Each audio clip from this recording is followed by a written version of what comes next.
Biology. Durante su trabajo en la Universidad Autónoma de Chihuahua, se ha desempeñado como jefe de Departamento de Educación Continua, Abierta y a Distancia y como secretaria de Investigación y Posgrado en la Facultad de Ciencias Químicas. Sus intereses en investigación incluyen microbiología ambiental con el estudio de microorganismos degradadores de hidrocarburos y productores de biosurfactantes, así como el estudio de las comunidades microbianas presentes en sistemas de tratamiento de aguas residuales y formación de biopelículas. En el área de la biotecnología alimentaria, ha desarrollado trabajos en microbiología predictiva aplicada a sistemas alimentarios, el papel de las bacterias ácido lácticas en productos fermentados y sus capacidades antimicrobianas. También ha trabajado con la evaluación de las propiedades antimicrobianas en especies como el clavo y el orégano. En los últimos años se han enfocado al estudio de distribución de bacterias multiresistentes a antibióticos en diferentes ambientes naturales como indicadores de contaminación urbana. Como resultado de los trabajos de investigación, es autor por correspondencia o coautor de más de 110 artículos científicos, más de 25 capítulos del libro y ha dirigido más de 100 trabajos de tesis de licenciatura y posgrado. La doctora es miembro de asociaciones científicas, incluyendo la Asociación Americana de Microbiología y el Instituto de Tecnólogos en Alimentos de Estados Unidos y la Sociedad de Microbiología Aplicada en Inglaterra. También se ha desempeñado como vicepresidente y presidente de la Asociación Mexicana de Hola, Ciencias. Hola, está prendido tu micrófono. Sí, es que estamos leyendo la semblanza. Y la Asociación Mexicana para la Protección de los Alimentos en México. Ha servido como revisora para más de 25 journals y es editor asociado de Frontiers in Sustainable Food Processing and Academic Editor y Process One. Doctora, pues agradecemos mucho su participación y poder compartir sus experiencias, tan amplia experiencia en este tema. Tenemos aquí algunos estudiantes y profesores del posgrado en agroecosistemas tropicales, que es el posgrado del campus Veracruz. Entonces, agradecemos infinitamente su aportación para nuestro posgrado. Vamos a dar inicio a su seminario y bueno, al final habrá una ronda de preguntas. Normalmente esa es la dinámica. Gracias, muy doctora. bien, muy bien, muchas gracias. Pues un gusto estar a la distancia con ustedes y me voy a permitir compartir la presentación que tengo y con todo gusto, empezamos y platicamos y con todo gusto a la hora que ustedes me van diciendo ahí por ahí si me voy pasando de tiempo. Pero bueno, lo que yo quiero compartirles, me pareció muy interesante que pudiéramos compartir cómo la interacción entre microorganismos, entre el ambiente y entre los alimentos se integra en algo que tiene poquito de estarse trabajando, pero que es realmente importante plantearlo desde ese punto de vista y es el concepto de una sola salud. Entonces, bueno, con ustedes voy a platicar un poquito sobre los antimicrobianos en alimentos y en ambiente, tanto la presencia de ellos en los ambientes como el cómo podemos utilizarlos en los alimentos o cómo podemos generar o utilizar antimicrobianos naturales en los alimentos. Bueno, entonces yo quisiera empezar por ponernos así como en la perspectiva de qué es lo que estamos haciendo en el mundo. Esta diapositiva me parece muy interesante porque nos marca cómo hemos en muy poquito tiempo, voy a poner aquí el puntero, no. Cómo en muy poquito tiempo hemos pasado en 1800 de tener un promedio de vida de 30 años a en el 2012 tener un promedio de vida pues de más de 80 años, ¿no? Y cómo esto, aún en el 2012 hay una gran diferencia entre los países. Esto es algo que pues sabemos, ¿no? La gran diferencia de oportunidades que hay alrededor del mundo. Eh, y bueno, esto que nos ha permitido en el avance de la ciencia, nos ha permitido que nosotros podamos vivir más, pues también se ha convertido en un problema porque entonces ahora somos más, ¿no? Y entonces esta población, como va creciendo, aquí se me hace bien interesante cómo, pues desde los 1700, 1900, cómo empieza a crecer drásticamente la población, pero poco a poco las proyecciones son que poco a poco esto va a empezar a bajar. Y a mí siempre se me hace súper interesante cómo esto es el resultado de algunas acciones sociales como pues el uso de anticonceptivos, ¿no? Porque entonces ahora tenemos la posibilidad de saber o de controlar cuántos hijos se quiere tener por familia. Esto cuando nunca lo pensamos hace 30 años, empieza a convertirse en un problema en algunas sociedades, como en algunas sociedades europeas o en algunas sociedades asiáticas, en donde están empezando a tener problemas de crecimiento o de proyección de su crecimiento. Ese es otro problema, ¿no? Y entonces, uno de los grandes problemas también de la humanidad es para darle comida a todos ellos, para darnos comida a todos, bueno, cómo están estos impactos ambientales dentro de la alimentación y de la cultura, de la agricultura. Estos son nada más algunos datos que nos dicen cómo los gases de invernadero son en gran medida o en una gran proporción que vienen de los alimentos, 96, 26% de ellos, el 50% de la población, de la tierra que podemos habitar se utiliza para agricultura. El agua es una gran cantidad que se utiliza para la producción de alimentos. Y bueno, por ahí también podemos saber y luego todos los alimentos que producimos, no necesariamente todos se utilizan, ¿no? Esos son de los problemas graves. Otro problema grave es precisamente cómo, bueno, esto más o menos lo podemos reducir, cómo la población aumenta y se expande a nuevas áreas geográficas, cómo nuestro planeta está sufriendo también de cambios climáticos por el uso de la tierra que provoca desertificación, un aumento de la ganadería intensiva para poder dar alimentación a todos, el movimiento global de personas, cómo todo esto ha aumentado drásticamente. Pero uno de los grandes problemas también con los que nos podemos enfrentar o con lo que nos estamos enfrentando es la resistencia a antimicrobianos. De acuerdo a la Organización Mundial de la Salud, es uno de los problemas de salud más apremiantes. Se estima que en el 2019 fue responsable de la muerte de 1.26 millones de personas directamente y contribuyó a casi 5 millones de muertes en ese mismo año. Pero lo que se ha establecido, lo que se dice, es que si no paramos esta, es lo que le llaman la epidemia silenciosa, es posible que para el 2050 la resistencia a antimicrobianos sea uno de los problemas más graves de salud, por lo que más nos vamos a morir, porque vamos a volver a la era pre-antibiótica. ¿Por qué? Bueno, porque el abuso en el uso de antibióticos en humanos, en plantas y en animales es la causa principal de la presencia de estos patógenos resistentes a antibióticos. Esto, una de las cosas que a lo mejor no pensamos es nada más pensamos a lo mejor en la cura de infecciones, ¿no? Pero la resistencia antimicrobiana es una de las consecuencias que tiene, es que hace más difícil tratar infecciones y hace procedimientos médicos riesgosos como cirugías, cesáreas, quimioterapias, en donde normalmente, o sea, ya como de forma natural se empiezan a utilizar antimicrobianos como para prevención de algunos problemas, ¿no? Y entonces esto pues nos va a afectar a la larga.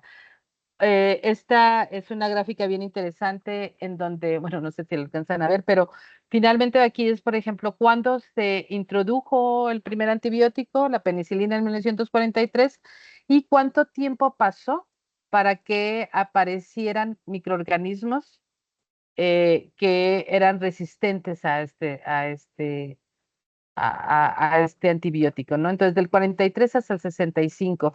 Y sin embargo, por ejemplo, en el 2000 de este antibiótico, en un año ya aparecieron microorganismos que eran resistentes. Esto quiere decir que nosotros estamos promoviendo mucho de estas adaptaciones de los microorganismos a los nuevos antibióticos. Entonces, es una guerra que, híjole, difícilmente vamos a ganar si no tomamos otras acciones más que solo tratar de buscar nuevos antibióticos. Y entonces viene el concepto de una sola salud. Una sola salud se habla de un enfoque integrado y unificador que tiene como objetivo el equilibrar y optimizar de manera sostenible la salud de personas, de animales y de ecosistemas. Se reconoce que la salud de los seres humanos y de los animales, tanto domésticos como salvajes, están incluidos en los ecosistemas, están relacionados estrechamente y son interdependientes. Y entonces lo que busca es de que nos juntemos no solo los que están en el área clínica, no solo los que están en el área veterinaria o en el área agronómica, sino que pensemos en posiciones o en visiones multidisciplinarias. Esta definición la propone la Organización Mundial de la Salud y habla que esta colaboración múltiples de disciplinas, desde el personal médico, desde los investigadores, desde los veterinarios, desde un punto de vista local, nacional y global, permitirá obtener una salud óptima entre las personas, los animales y el medio ambiente. Si aquí se fijan, esta es así como la esquemita de Una Luz a la Salud, en donde dice que la salud humana está relacionada con el medio ambiente y está relacionada también con la salud animal. Y en este aspecto, entonces, la salud humana está relacionada con la dieta, con movimientos de población, pero aquí algo bien importante es con la seguridad alimentaria. Aquí es en donde también nosotros podemos influir definitivamente en el concepto este de una sola salud. Antimicrobianos, antibióticos y antiotros antimicrobianos que afectarían tanto a la salud animal como a la salud humana, la ganadería y mucho el asunto de enfermedades transmitidas por vectores. Esos son de los grandes problemas que se relacionan con la salud animal y con el ambiente, pues el cambio climático, la contaminación atmosférica, la diversidad y la pérdida, la deforestación y la pérdida de biodiversidad. A veces no lo pensamos, pero cuando hablamos de una sola salud o One Health, como está relacionada en inglés, hablamos de enfermedades zoonóticas, hablamos de resistencia a antibióticos, hablamos de seguridad alimentaria, hablamos de enfermedades transmitidas por vectores, de salud ambiental, de enfermedades crónicas e incluso de enfermedades mentales.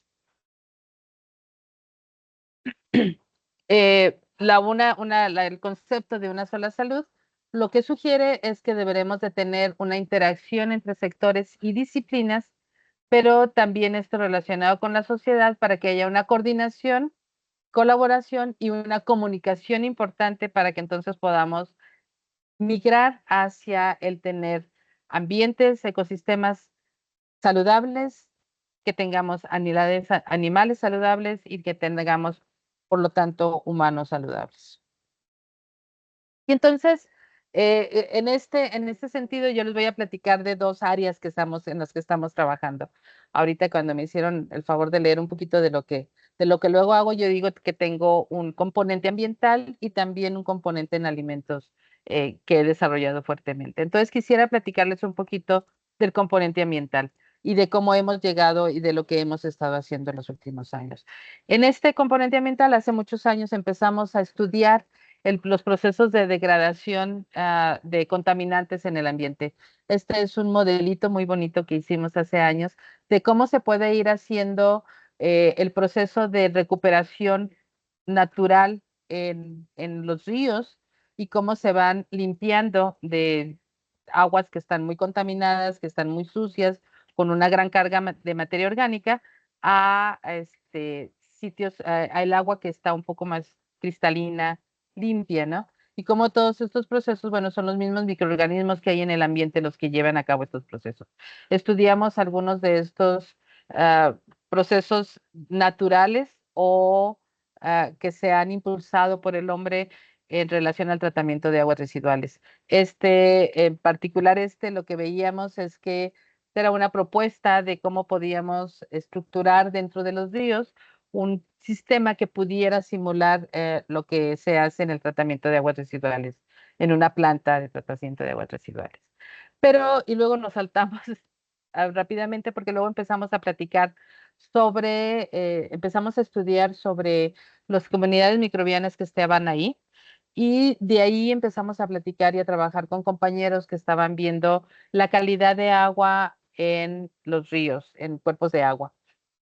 Y cuando se habla de calidad de agua y se habla de microorganismos o indicadores microbiológicos, normalmente lo que se hace es hablar de coliformes.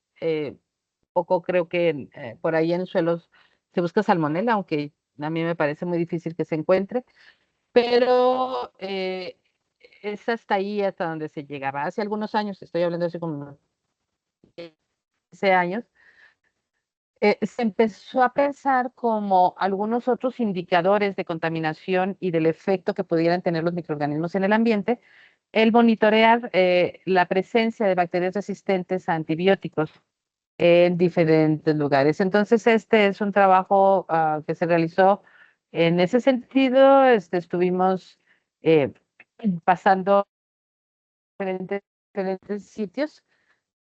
Esto está cerca de la ciudad de Chihuahua, pero es un ejido en donde durante muchísimos años se regaron los cultivos con aguas residuales, con aguas negras, ¿no? Con un río que tenía un poco de aguas negras. Entonces lo que hicimos fue separar en lugares en donde estaban contaminados con aguas negras, en donde habían estado usándose aguas negras, pero ya no se usaban, y un lugar en donde solo se utilizaban agua de lluvia, ¿no? O sea, no había contaminación con aguas negras. Este es un poquito aquí el sitio, si alguien conoce Chihuahua, este es el aeropuerto y este es el municipio de Tabalaopa. Y entonces lo que veíamos, eh, efectivamente, había presencia de microorganismos y había algunos microorganismos que eran antes, y esto era así como que muy grave, 7, 10 o hasta 7 o hasta 10 o 12 antibióticos diferentes. Había en el sitio, y obviamente esto era lógico pensarlo, muchísimo más en el sitio que estaba recién tratado con aguas residuales que en los sitios en donde ya no se utilizaban aguas residuales o donde se han utilizado aguas residuales. Esto nos dio la idea de poder seguir trabajando en la búsqueda de bacterias multiresistentes como indicadores de contaminación antropogénica. Recientemente hemos estado trabajando en un proyecto de colaboración con el CIPNOR, eh, con la Universidad de California, de Baja California Sur y con el CICIMAR, en donde hemos estado trabajando ahora con otro ecosistema. Este es un ecosistema de manglares, son manglares especiales porque son manglares desérticos, entonces está el desierto y luego enseguida el manglar.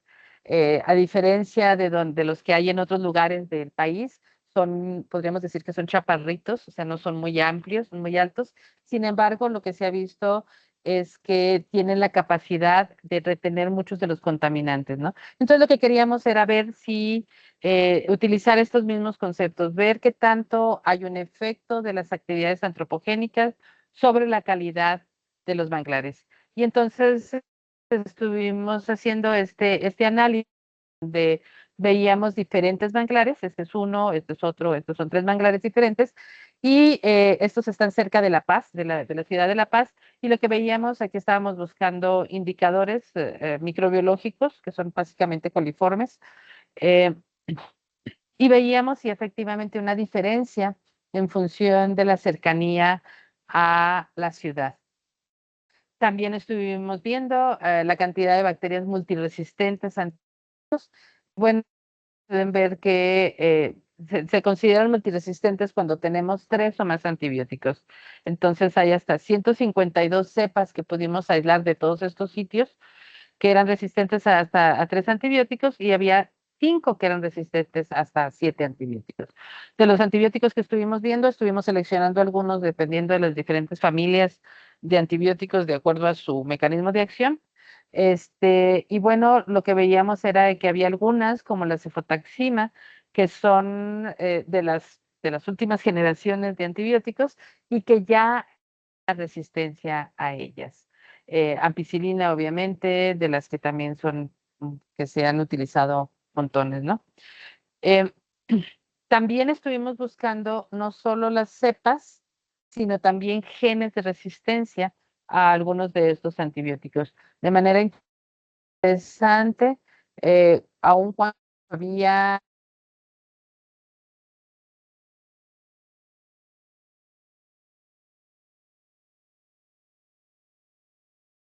Eh, ¿Sí la escuchan? Yo no la escucho, no sé si es mi audio.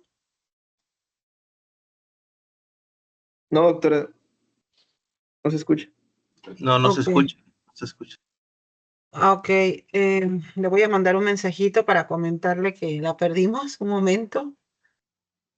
Eh, por primera vez no soy yo. Sí, en un momento se conecta. Ya estoy aquí. ¿Ya Perfecto, estoy de doctora. regreso? Sí, Ya, ¿verdad? ya te Perdón, escuchamos. perdón. Ok, gracias, perdón. Ahí voy otra vez. Sí, sí, Ah, adelante. ya, aquí estoy. Ok, Correcto. bueno. Entonces, estaba diciendo que no solo tenemos, no estábamos solo buscando las bacterias, sino también algunos genes de resistencia a antibióticos. Y esto, bueno, hace poquito lo pudimos al fin publicar. Es un trabajo interesante en el que vemos cómo no necesariamente los genes que estábamos buscando estaban relacionados con las bacterias, con el perfil fenotípico no era necesariamente el perfil genotípico, ¿no? Pero Ujú. Doctora, sí vimos algún, Guadalupe, un favor, sí, ¿puede mande. volver a poner la presentación? Es que se ve oscuro, o sea, no ha cargado. A ver si. Ok, perdón. A ver, Sí, ahí va. gracias. ¿Ya, ya se puede ver? A ver, vamos a ver ahorita. Yo le confirmo enseguida en cuanto se pueda ver, ¿eh? Ok, Porque ahí todavía la voy. vemos a usted. Ahí voy. Sí. Ay, qué relajito. Ahí va. Sí, es que a veces, bueno, el internet así es. Ay, aquí Toda, ya se va, ahí se ve. está cargando. En mi caso se ve una pantalla negra. No sé si alguien ya lo puede ver. No, no se ve. Igual no No, se ve por dice, aquí. no ¿No se se ve ve? aún. Ahora ya Ya nada estoy. más se la pone en grande para modo Ok, presentación. Mm, ahí va. Sí, Ahí va. gracias. Sí, ¿Ya? ¿Ya? perfecto. Ok, perfecto. Bueno, entonces les estaba presumiendo mi artículo, en el que lo que vemos es, bueno, estábamos viendo los perfiles de resistencia a antibióticos, tanto de bacterias como de los genes que pudieran estar en esas bacterias, ¿no? Este, y bueno, junto con esto, otra de las cosas que hemos hecho es ver, y me voy yendo así un poquito hacia el otro lado, es bueno, ese es un problema. Efectivamente, lo que vemos es de que sí hay una relación entre la presencia de microorganismos resistentes a antibióticos con las actividades antropogénicas. ¿Por qué es problema esto? Porque si los microorganismos están en el ambiente, entonces estos se van a convertir pues como ambientes en donde se va a mm, como que podamos, bueno, que sean como reservorios de estos genes, y entonces ahora podemos tener superbacterias, ¿no? Que luego van a regresar a nosotros y debemos tener mayores enfermedades. Entonces, ¿qué podemos hacer? Una de las cosas, bueno, pues es sí buscar antibióticos, buscar nuevas formas de antibióticos, desarrollar nuevos antibióticos, y ¿por qué no también empezar a buscar antibióticos naturales que pudieran ser resistentes o que pudieran ser de utilidad contra estas bacterias resistentes a antibióticos? Esto es algo que hemos estado trabajando también. Este es un trabajito en el que lo que se buscó fueron bacterias que fueran, ah, ah, bueno, fueron aisladas de personas que tenían problemas de vías urinarias, de infecciones en vías urinarias. Y entonces vimos de estas cuáles podrían ser resistentes a antimicrobianos y que además formaran biopelículas, así como que malos, ¿no? Entonces, de las bacterias que encontramos que podían ser resistentes a antibióticos, las que, las que esperábamos, las Escherichias, Klebsiella, y luego vimos de estas cuáles podían ser formadoras de biopelículas. Hicimos 2 pruebitas de formación de biopelículas y luego a qué antibióticos eran resistentes. Entonces aquí tenemos los perfiles de resistencia a antibióticos de bacterias que formaban biopelículas. Y las probamos entonces ahora contra aceites esencial de orégano mexicano. Lipia berlantieri o Lipia gravioles, que son sinónimos, uno que es alto en carbacrol, otro en alto en timol, y otra especie que es Poliomyta longiflora, que es una especie de orégano que está por allá por Nuevo León. Entonces, bueno, pues está eso así como que una posibilidad, ¿no? El utilizar antibióticos, perdón, compuestos que son derivados de plantas y que puedan luego sí poderse utilizarse contra microorganismos patógenos multiresistentes. La otra cosa que empezamos a hacer, estamos a empezar trabajando, es ahora qué tal que podemos buscar en los manglares microorganismos que sean productores de antibióticos. Entonces, en su tesis de doctorado, empezó a buscar actinomicetos productores de antibióticos que estuvieran en los residuos de los manglares. Aquí están algunas fotografías en donde vemos aquí el actinomiceto y luego cómo pues difunden compuestos de manera que pues son resistentes a algunos microorganismos patógenos y también los piso con levadura. Me paso ahora a la otra parte, en la seguridad ambiental.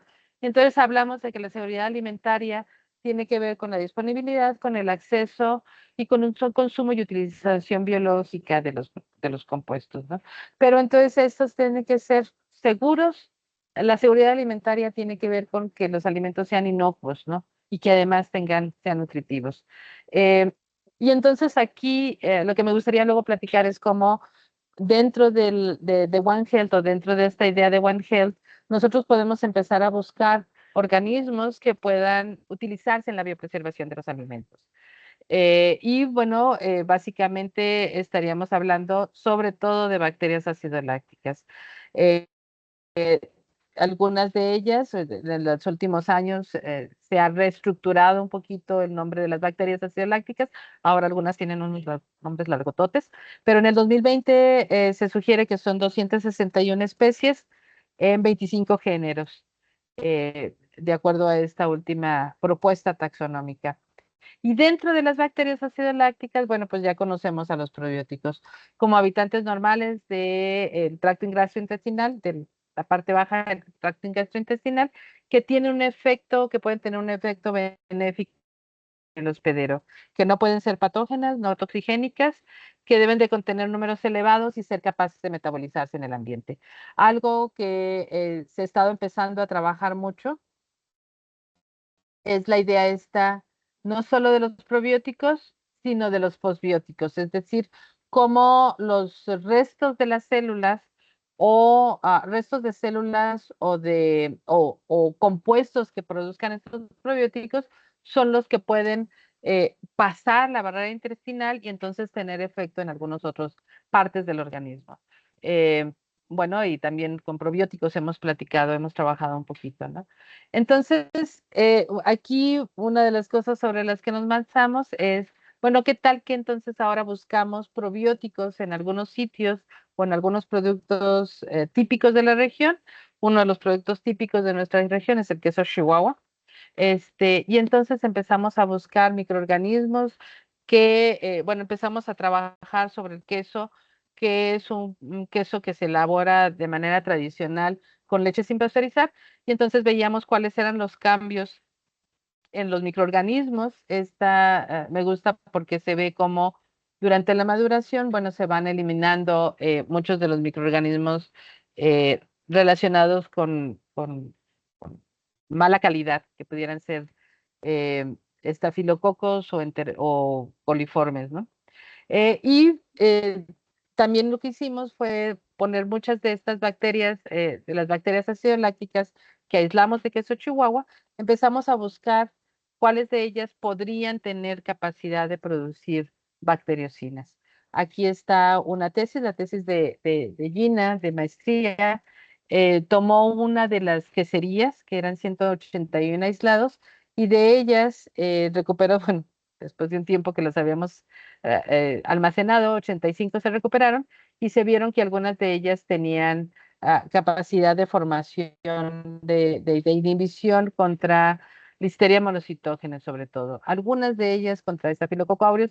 Realmente esta es un medio de MRES, es un medio en el que se controla el pH y entonces con el pH controlado pues no vimos tanta actividad. Seguimos monitoreando algunas cepas y estas fueron de otras 3 queserías, de 219 aislados, se seleccionaron 39 y lo que vimos esta es de una de ellas, de una de las más promisorias, pues vimos que efectivamente podíamos identificar un péptido de cerca de 6 kilodaltones, en donde se veía que era responsable de la actividad de inhibición. Este es, desgraciadamente, bueno, no desgraciadamente, es microorganismo identificado molecularmente como Enterococcus faecium, que entonces, por ser Enterococcus faecium, pues lo que tenemos que hacer es ahora buscar más si si es un microorganismo que tenga alguna producción de algunos compuestos que pudieran estar relacionados con patogenicidad, porque entonces no podemos usarlo, obviamente, en alimentos.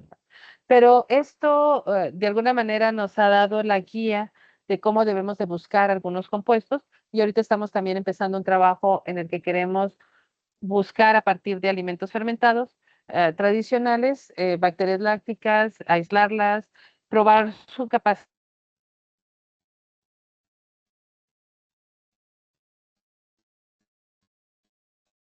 de formación de adhesión a películas y de formación de películas y de resistencia a antibióticos para ver si encontramos luego qué es lo que están haciendo. Junto con esto, otra de las cosas que también empezamos a hacer fue aislar algunas bacterias lácticas, no de queso, sino ahora de algunas otras fuentes, de frutas y vegetales. La diferencia con el trabajo anterior es que aquí lo que se hizo fue trabajar no solo con bacterias como Listeria monocytogenes, que sabemos que son de las que más atacan, o sea, se están más dirigidos las bacteriocinas, sino una variedad mayor de indicadores, incluyendo bacterias gram positivas, gram negativas, levaduras y hongos, que pudieran ahora dirigirnos un poquito hacia la búsqueda de compuestos que pudieran, de compuestos peptídicos que pudieran ser utilizados en procesos de eh, eh, mm, manejo post cosecha, ¿no? De frutas y vegetales. Hay algunos estudios interesantes en donde vimos cómo de forma interesante con la metodología que vimos, inicialmente promovían el crecimiento de algunas de las bacterias, mientras que inhibían el otras. Esto es importante porque luego a veces nos enfocamos en un solo patógeno, inhibe ese patógeno, pero ¿qué pasa con la flora acompañante, con los otros microorganismos que están ahí? De los microorganismos que aquí se aislaron y que hemos seguido estudiando en el mecanismo de acción son enterococos y leuconostoc. Simplemente así como ya para terminar, en relación a plantas medicinales, un poco lo que estábamos diciendo ahorita, como una forma de buscar antimicrobianos naturales que ahora puedan ser ya sea una fuente para que identifiquemos nuevas moléculas con capacidad antimicrobiana o que sean el uso, o que sean ellos un uso como en combinación, como una combinación de terapia, de combinación para las tratamiento de enfermedades. Bueno, sabemos que cerca del 80% de la población mundial puede utilizar medicamentos de origen natural. Hay muchísimos metabolitos que se pueden utilizar y sin embargo, bueno, de los más conocidos son los aceites esenciales y de los aceites esenciales el orégano es con el que yo he estado trabajando en los últimos muchos años, casi más de 2 décadas. Esta es una foto que me parece que es muy representativa de cómo una pequeña gotita de aceite esencial puesto en el centro, bueno, pues tiene una inhibición y puede inhibir el crecimiento de los hongos o incluso no solo inhibir o disminuir el crecimiento de los hongos, sino también inhibir la formación de esporas. ¿Sí? Este es un trabajo que se hizo hace algo de tiempo en el que veíamos cómo el orégano funciona como fungicida y que el efecto puede ser un efecto sí inhibitorio, pero puede no haber inhibición y algo interesante que encontramos es de que en algunos casos una pequeña concentración de orégano lo que hacía era de que promovía el crecimiento del hongo. Lo que pensamos es de que esto es más como relacionado con, eh, con una defensa del hongo y que a lo mejor esté promoviendo el crecimiento, pero que luego no produzca, por ejemplo, algunos compuestos que pudieran ser letales. Y hay una referencia por ahí que dice que crecen, pero no producen micotoxinas, por ejemplo. Aquí está el efecto, como lo vamos viendo con diferentes concentraciones. Y esto, bueno, como nos ha llevado a trabajar también con microbiología predictiva, en donde vemos cómo el orégano podríamos utilizarlo como aditivo en alimentos, pero a lo mejor lo que vemos en el laboratorio no precisamente se va a replicar en el alimento. Entonces vemos cómo puede haber un efecto combinado de diferentes condiciones del alimento como pH, como contenido de proteína, sobre el efecto de los microorganismos, este es el efecto sobre hongos o sobre bacterias. Este es el efecto del pH y la concentración de orégano mm, en modelos de crece-no crece, o la interacción, por ejemplo, aquí lo estamos viendo con alimentos y con alimentos altos en proteína o con alta concentración de aceite, en donde vemos una interacción o antagonismo entre los efectos de uno y otro. Este también es un trabajo bonito en donde vimos cómo podíamos combinar el aceite esencial de limón y la pectina extraída de limón para hacer cubiertas que pudieran tener efecto antimicrobiano. Y bueno, de las cosas que estamos viendo últimamente es, bueno, cómo esto es el orégano mexicano. No solo vemos el efecto, sino estamos queriendo ver algo de mecanismos de acción. Este es un trabajo muy bonito de una compañera en donde estamos viendo y nos vamos así como que a otra cosa totalmente diferente, cómo el orégano mexicano puede tener efectos sobre promastigotes de Leishmania, es decir, sobre patógenos, sobre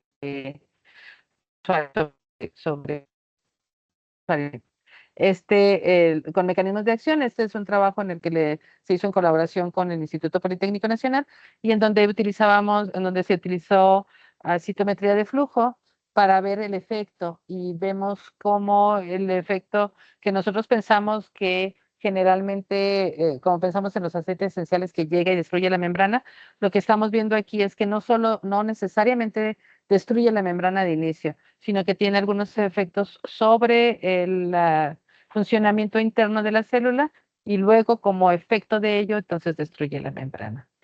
Les dejo aquí también como por si quieren conocer algunas de estas últimas publicaciones, esta en donde vemos algunas propuestas de indicadores microbianos precisamente para ver cómo pudieran estar relacionados estos con actividades antropogénicas. Aquí se propone incluso la presencia de algunas microalgas en cuerpos de agua para ver el efecto antropogénico. Y esta otra en donde lo que vemos es cómo los vectores podrían también ser un reservorio de genes de resistencia a antibióticos, ¿no? Este, desde la perspectiva esta de una salud. Y bueno, creo que con eso termino, que la clave finalmente es el equilibrio en que nosotros interaccionemos con la naturaleza en la producción y en el consumo de alimentos, en el consumo y el uso responsable de los recursos, en la interacción con los individuos y con las comunidades. Bueno, entre otras cosas, estoy aquí, como lo dijo ahorita la maestra, la doctora, me presento como embajador de la Asociación de Microbiología Aplicada, y ahorita representando en el país a la Sociedad Mexicana de Microbiología. Eso es lo que quería compartir con ustedes. Quedo a su disposición por preguntas. Gracias, doctora. Excelente presentación y agradecemos mucho compartir estos conocimientos con nosotros y todos los resultados, ¿verdad? De que han trabajado en su equipo de trabajo, de investigación. Vamos toca el turno de algunos comentarios o preguntas por parte de los que se encuentran aquí en línea.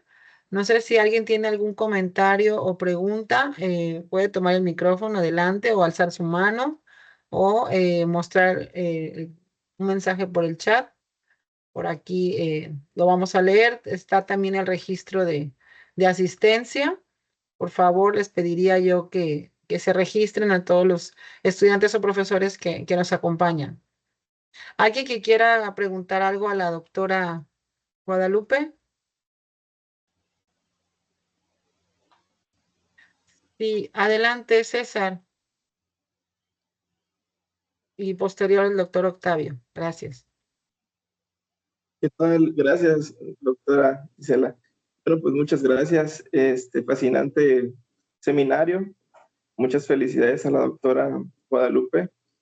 Creo que va dirigido a la conciencia en términos de lo que también podemos nosotros hacer desde nuestra trinchera, considerando la salud no solo como un eje estrictamente de medicinas, sino desde la producción y la inocuidad de los alimentos en términos de variables que no siempre son analizadas. Yo, aparte de felicitar a la doctora, quisiera pues preguntarle desde su acervo y la participación internacional que tiene, cuáles podrían ser las rutas desde la política pública para poder lograr una aproximación de la inocuidad de los alimentos en estos términos que usted ha comentado, o si en algún país del mundo podría ser referente de, de tener un mejor manejo en términos de inocuidad. Esa sería mi pregunta y reiterar mi felicitación. Muchas gracias. Muchas gracias.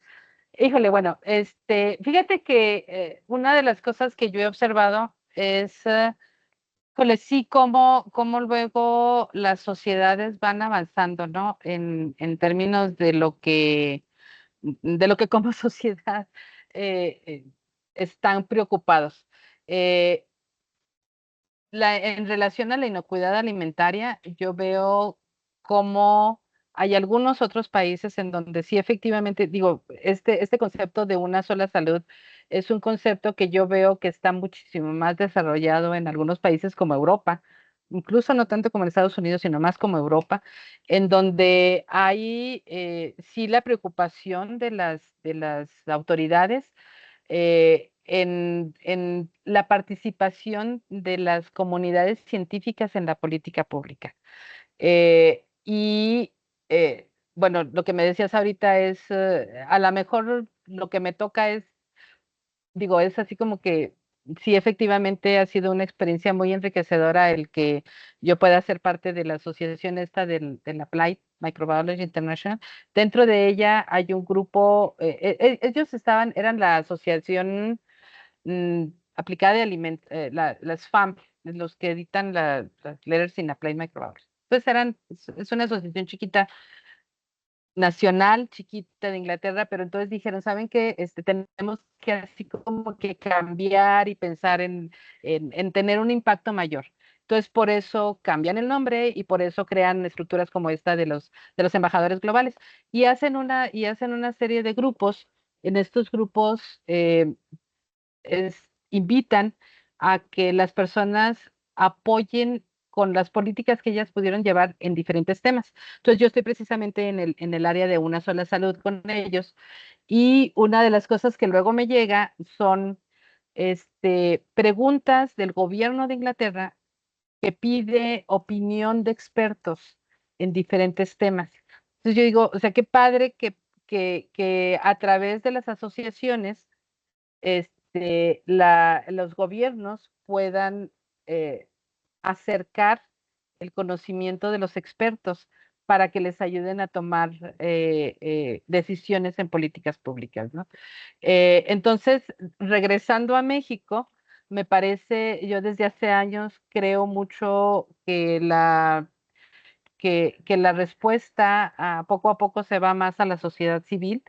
Y como sociedad civil también creo que las asociaciones profesionales tienen un papel muy importante en hacer llegar la voz de los expertos en los temas. Eso creo que es que debería de ser. Por ejemplo, pertenezco a la Academia Mexicana de Ciencias. Ser parte de la Academia Mexicana de Ciencias me parece que es este espacio en donde pues somos como que es nuestra portavoz, ¿no? Pero en alimentos y en particular en inocuidad alimentaria, me parece que hay algunas asociaciones como la AMECA, ¿sí? La MEPAL, que es una sociedad pequeña, pero que tiene como función precisamente el tener la conciencia sobre inocuidad alimentaria, que podrían muy bien tomar este papel de ser portavoces. A lo mejor, pues es estar tocando y tocando, ser portavoces de esas inquietudes que tenemos como sociedad. Y trabajar mucho con con todos nuestros alrededor, con el alrededor, ¿no? Hacer esto de la difusión, pero una difusión real en donde podamos llevar la comunicación al nivel de las personas con las que queremos comunicar lo que necesitamos. No sé si dije muchas cosas que no debía o si fue más o menos la respuesta que esperabas. Excelente respuesta, doctora. Muchas gracias por su mensaje. Gracias. Gracias. Gracias, doctora. Gracias, César. Continuamos con la pregunta, la intervención del doctor Octavio, por favor.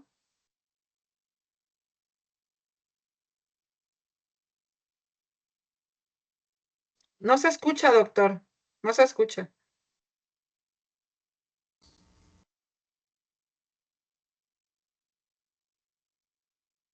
No, no logramos escucharlo.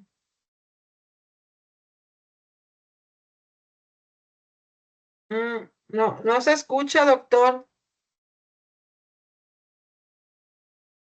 Emocionado el doctor. A ver. Ya se trabó esta pendejada. Ya. Está cerrado el micrófono del doctor. Octavio está cerrado, es verdad. Vamos a ver.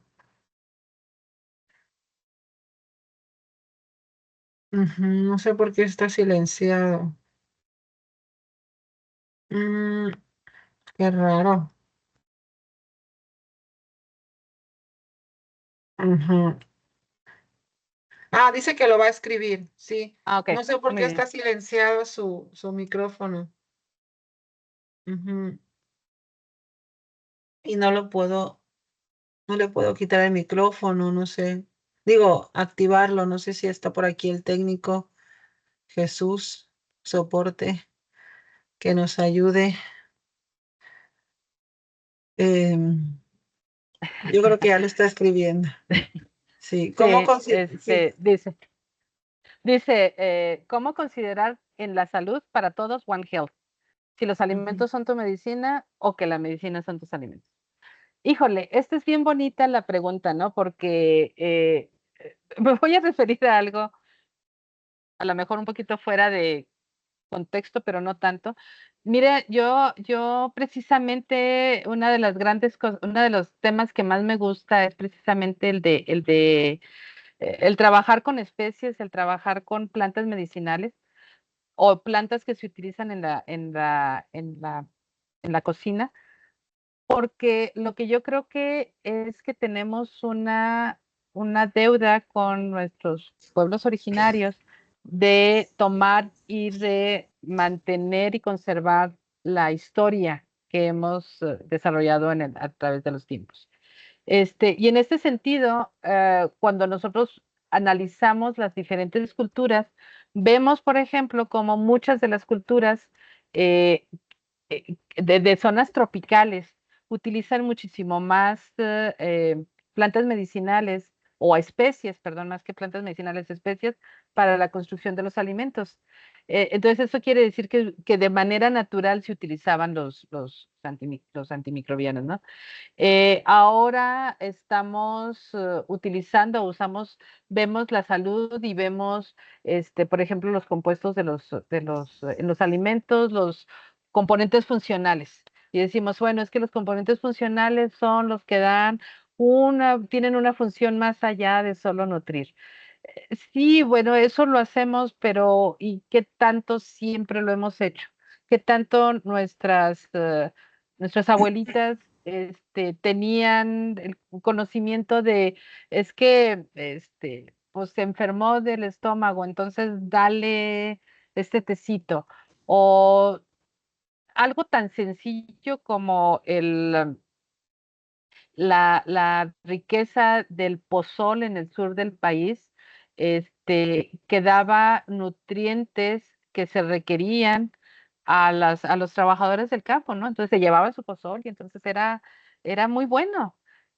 Yo creo que es en esta idea de la globalización, pero de lo global y lo local, debemos de regresar a pensar pensando en esta posición de cuidado del ambiente también, en volver a retomar nuestras dietas comunes o conocidas, porque seguramente en estas dietas hay mucho de medicamento. Entonces sí, lo que somos es lo que comemos. Y creo que pues esto regresa a pensar en el equilibrio otra vez, en el equilibrio y en el uso racional de los recursos, ¿no? Creo, eso es más o menos lo que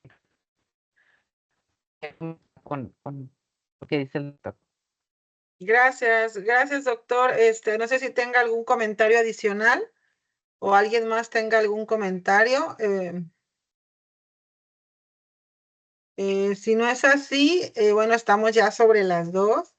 Y bueno, me tocaría agradecer a la doctora Guadalupe. Creo que por ahí nos dejó su contacto, ¿verdad? Su correo.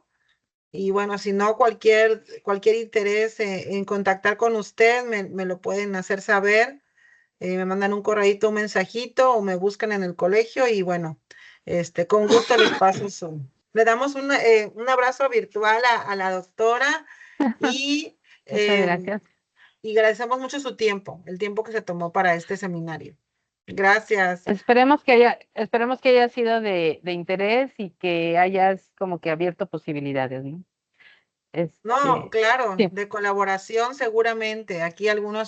algunas personas ya están bastante interesadas en ese tema y pues por eso la buscamos a usted porque sabemos que iba a dejar una huella importante aquí para nuestros estudiantes del posgrado. Gracias, A la doctora. orden, Y a la excelente orden. presentación. Hasta Nos vemos. pronto. Hasta luego. Gracias. Gracias a todos por estar presentes. Hasta luego. Gracias. Chao. Felicidades, doctora. Hasta luego. Hasta luego. Gracias, hasta luego, bye.